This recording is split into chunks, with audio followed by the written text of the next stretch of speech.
Egaa harka fuudhee daawwattoota hordoftoota keenya shama akkam jirtu bakkuma jirtanii nageenyi rabbii isin bira haa jiraatu jiraadhaa dagaagaa horaa gabbamtuu isinirraa qabu warra jaalalaan barbaraa waliin jiraatu rabbiin haa godhu bakkuma jirtanitti jaalatti gartee rabbii isin bira haa jiraatu hamtuu isinirraa qabu isin jechuu barbaada. Akkasumarra dhufeetiin jira kophaatiyyaan dhufee jira daadarkaa san keessaa haara galfii ilaamaan harkanne. Warra gartee daadarkaa keessaa bee garee haara galfii harka turabbiin waa godhu maaliif dubbii godhaa ooluun haalaan jechuun gaarii miti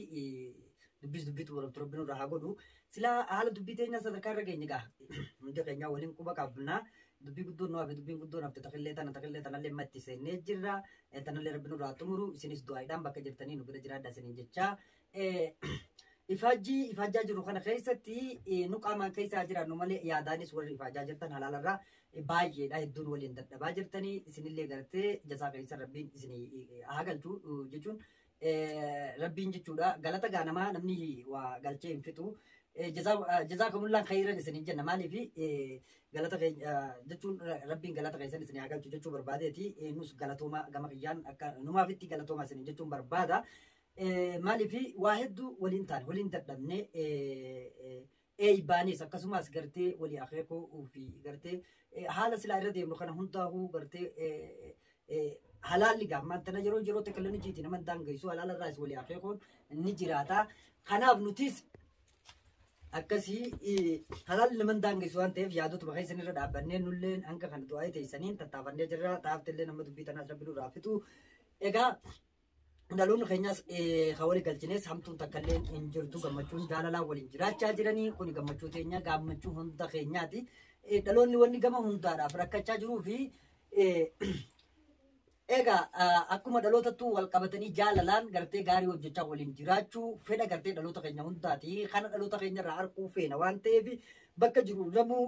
yaaddaa jechuun yaadaas rakkachaa du'aayinis jechootaanis wantoota hunda gartee gorsaanis gartee dabarfachaa turre amma gama saniin gammannee jira. Ammallee gammachuu warra barabaraan dhaloota keenya kan waliin jiraatu rabbi nuuf haa godhu walitti haa urgeessu walitti nuuf haa mi'eessu hamtuun takkallee hin jirtu gama saniin isiniin jechuu barbaadeeti. Anillee yeroo gabaabduu keessatti yeroo haalli naan jee keessatti bira dhaquu illee yaadaan qabaniin dhaqalleedha. Kanaaf ni nu badha jechuun waliin jirra akkana duraa hin yaaddonye warri gartee hordoftoonni keenya isiniin jechuu barbaadeeti tukaan takkallee hamtuun takkallee akkan dhalan akkanaa hubattanii fi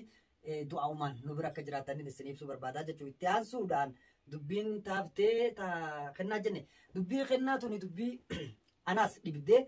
egaa isin hunduma keenyaa dhibduu jechuudha dubbii jabduudha dubbii dubbachuuf nama rakkiftu kitti dhiisanillee nama rakkiftu jechuudha. Isa kanammoo yaadota keessanirraa isaa ta'u namootaas as keessaas dabalachuudhaan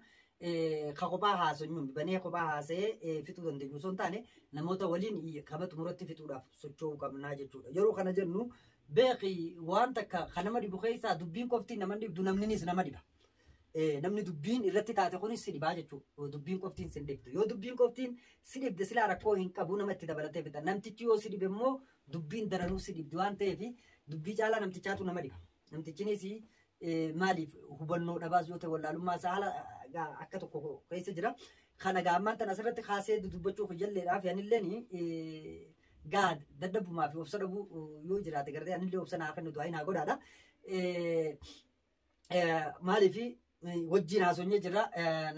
abbaa dubbii kanaa jechuun harka waa balleessee gama biraatiin karaa badii deeme maal jedhan kennaa kana. Isallee ka wajjaa sun nyaasa isaarraa waan dhageessan gaa wantoota quubsaa ka dhageessan tarii yoo jiraate ani hin beeknaan gama kijaa waan quubsaa hin arganne akkasumaan akkas keessa osoo jiru akka birootti namni abboomamuu qaba erga waa balleessee badiisaa fudhatee ofitti qaanfachuu qaba jechuudha. Ofitti qaanfachuun hin jiru akka maali waan takka ofumarraa ka'anii akkana akkuma ifiin fedhan jechuudha.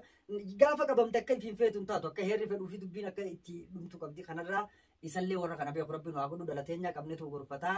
sirreeffachaa deemna warra gartee abboomamee dubbii tanallee nurraa fitu haa godhu dubbiin qoftiin nama dhibdu namtichi dubbii rakkoo fitu kunillee nama ni dhiba jechuu barbaadeeti dubbii kanamarraa fitu abbaa dubbiin san irra jirtu malee manguddoon numaa soitu malee hanfittu isaan sanis warra nurraa fitu rabbiin waa godhu du'aa nu godha isiniin jechuu barbaadeeti. Itti aansuudhaan ammallee komii akkaan qabu haala kana keessatti yeroo wanni lubbuudhaa turna mudatte keessatti fakkeenyaaf khillee janiiti jira mucaan eenyu waan kana keessatti hirmaannaa qaba. Osoo haasarri jirruuti haasa tokko dhahee nu jala deeme sila haasa san akka inni fedheen achi ibiddi qabata ibidda rabbiin nurraa dhaamsee jira hin qabanne bultii sila inni kas godhuudha keessatti kayaamanne nu biraa fiige sanillee fayyursaallee nagaa mana sitti deebifne gammachuun jaalalaa waliin jiraatan garuu isumaatutu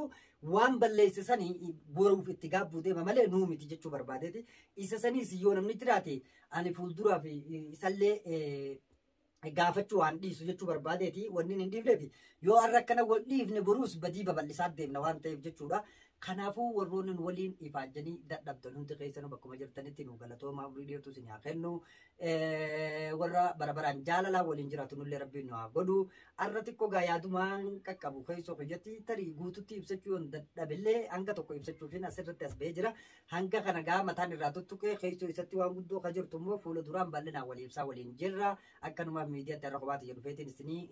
yaadota keessa turee fi daadarkaa keessa turre kana jabina rabbii guddaati rabbiin nu gargaare dandamanneetii gartee keessaa bahaa huliyoo sitti godhaa namallee namaan tana akka soorii faan nu dabalamee jira gama fixiinsa ofirraa deemaa jirra kun immoo kanuma waloo keenyaan itti jirru dubbiin kennaa immoo dubbii namni muraasni muree murteessu yookaan ati kana jaaniitti kennanii miti wanti jenneen imma ka diinagdee tokko diinagdee ka shaffee mucaan dhaamee fiti jenneen malee nu badii itti murreessu hin jirru dubbisaa ani yeroo hunda cufaan dhiisee jechuu sababni niin dhiisee fi akka namni waliin miine qofa irratti hin dalage malee keessa seenee dubbii sana haasa'uu irratti hin dalanye sababni bishaan ga'an akka malitti dubbiin na qabde isin quba qabdan jeetiin adda addaa lubbuu namaa obbaasee gartee gama gartee dubbichi barbaadutti namootaas dabalataa deemuufiin akkasi kaa'ee maallanyii maantana isaan fiti jennellee ni dubbuma tanaan gartee bishaan itti naquu fi tarii waanuma kanaahu inni kunu abboomamee yeroo fide kunis nu dhufee jira jarri waa ta'e kunis jechuun sabriidha namarraa godhataa jechuudha maaliif hayyaamtuun hin jirtu jeniituma nurraa obsa waan ta'eef kana godhe malee waan birooti akka birootti kan fudhanne tanaas rabbi nurraa haafitu jechuu barbaadeeti walumaan dadhabaa jira. Akkasii ammallee diinagdee inni fidee natti akka manguddoo irrattis natti kennan ni jira diinagdeen akka kennan san diinagdee qaamni miidhame arafeen gartee hamzetti baasee yaale mucaan barda'ee mucaa yaalle badii mucaa kanaan akkitti dubbatan gaarama dibdi silaa waan ta'e dubbataniituma fixanii kun rakkoon qabu jechuu barbaadeeti maallaqa san arafumaa baasee maallaqa san ammoo fiti jenneen maallaqa sanillee fidee jira harka kiyya jira san booda yeroo itti aanutti maallaqa sanillee ani mangudduba waliin gama dubbiin ilaallatu arafeefattis geessaa kanaaf san booda gaa dubbii hamzee fi isaan iddoo laaluu dhaloota kana waliin fayyisuu fi isalleen ka abboomamee gaa walumaa galattuu namni tokko keessattuu namni aglii qabu namni fayyaa qabu namni of beeku namni guddaan jechuun amma nagahu osoo beeku yoo dalage malee osoo hin beenye waan akkanaa dalaga jechuun beeki nulleen cubbamaa nama taasisaa jechuudha dhuguma rabbiitii cubbamaa taana cubbamaa sin taana ni beeku osoo beeku dalage kun ammoo baalagun badiidha jechuudha badii namni balleesse immoo adabamuu qaba adabbiin inni adabamu immoo adabbii isa miitu osoo hin taane kawaan kanarraa isa of barsiiftu ta'uudha qabaa jechuudha. Yoo lakki akkasii miti gara laafummaadhaan akkana goona jenne boruus namtichi nutti balleessa boruus dubbiiree hojii godhanna kunillee nun barbaachisu haala jiru walumaa galattuu waliin ilaalla katti murteeffatu immoo uummata oromooti malee nuu miti akkasumas warri manguddootaa jira warri fira'aaliinis ni jirani haala manguddoon itti murteessitu walumaanuu quba qabaanna jechuu barbaadeeti ani kan galata rabbii kiyya guddaadhaa galchuu barbaadu. Tokkoffaa irratti taateewwan taate sanii lubbuu namaatti wal qabattee natti dhufte lubbuu namaarraa oolchuu isa lammaffaa immoo xiqquma tasgabbiin iddoo tanatti uumamee wanta sila gulontaa sanillee bakkatti deebisuu danda'uu fi jarri kadhaamee fi kadhaamellee harkatti nuu qabamee yeroo saniif tasgabbii harkanne haasa kanaahu harkaa qabaannee karaa uleetti tolfannee deemuu harkachuun kun galata rabbii guddaati rabbiitu hanga kana nu gargaaree godhe du'aan teessanis nu waliin jirti du'aan teessanis nu raan qusatinaadha bakka jirtanii nu godhaadha kana galata rabbii kiyya guddaa fi galchuu barbaadatti aansuudhaan hordoftoota keenya warra du'aadhaanis nu bira jiraatan hunda keessaniyyuu akkasumatti galatoomaa isiniin jechuu barbaada kasanirraa hafe tahafte waloon nu qabdi akka numaafitti kophaa wanti na qabdu jirtu jechuu barbaadeeti akkasii isinitti dhedheerachaatiin jira bakki irra geenyalleen tanaat itti deemnullee isinii kakaasaatiin jira haasaa kana keessatti kanumaaf kophaati jarraan tana asirratti bahee anilleen gaa yaaddoon qabuu fi haalaan keessa jiru isinii ibsuu fi bakka jirtanii nageenyi rabbii isin biraa jiraatu nagaan nu turaa nu quba qabaadhaa du'aayiidhaan du'aan teessan haala barbaachisaan faana turaa gorsaanis bakka balleessinetti badii teenyaanis nullee dhaloota gartee cubbuu walirra tuuluu fi miti dhaloota cubbuu walirra tuulu dhaloota dubbii rabbiin hin godhini dhaloota qulqullummaadhaan dhaloota waliif fayyisu rabbiin haa godhu nullee dhaloota keenya kana sukkara walitti nu haa godhu tokkummaa keenyallee warra jabeeffatu rabbiin haa godhu dhaloota akka dhalootatti wal beekullee rabbiin haa taasisu isinis du'aa nu godha isinitti hin dheeradhu umrii isin haa dheeressu bakkuma jirtanitti nageenya rabbii guddaa isin biraa jiraatu isiniin ja'a nagaatti baay'ee hamtuu isinirraa haa qabu arraaf hanganumaan qaballee isinii dhufee sababni boqonnaallee waan qabnu gaa warra dubbii dubbiin boqonnaa dhorkatte rabbiin hin godhini namni tokkollee sammuu isaa boqochiisuu qaba waan ta'eef nus boqochuudha feena isinis du'aa bakkuma jirtanii nu godha isin jaa nagaan nu turaadha isinitti hin dheerannu umrii isin haa dheeressu bakkuma jirtanii nageenya rabbii isin bira haa jiraatu taan dubbiin jajjabduun nu eeggattu sanii san walumaan nu qabde akka goonu immoo yaadaas jalatti nu kennitanii walumaan murree murteessina malee qobatti dubbiin kennaadhaa tamuranii murteessan hin jirtu jechuudha san katti balleesse nam tokko qofa osoo hin taane akkanumaa fi manguddottis osoo hin taane akka Oromoo guutuutti murtee Oromoo guutuu harkaa qaba jechuu barbaadeeti kaan warri lafarraa wajjin haasoo kun gaa akkatti haasa'us walumaan quba qabaanna jechuu barbaadeeti nagaan nu tura nagaattiin isiniin jaa.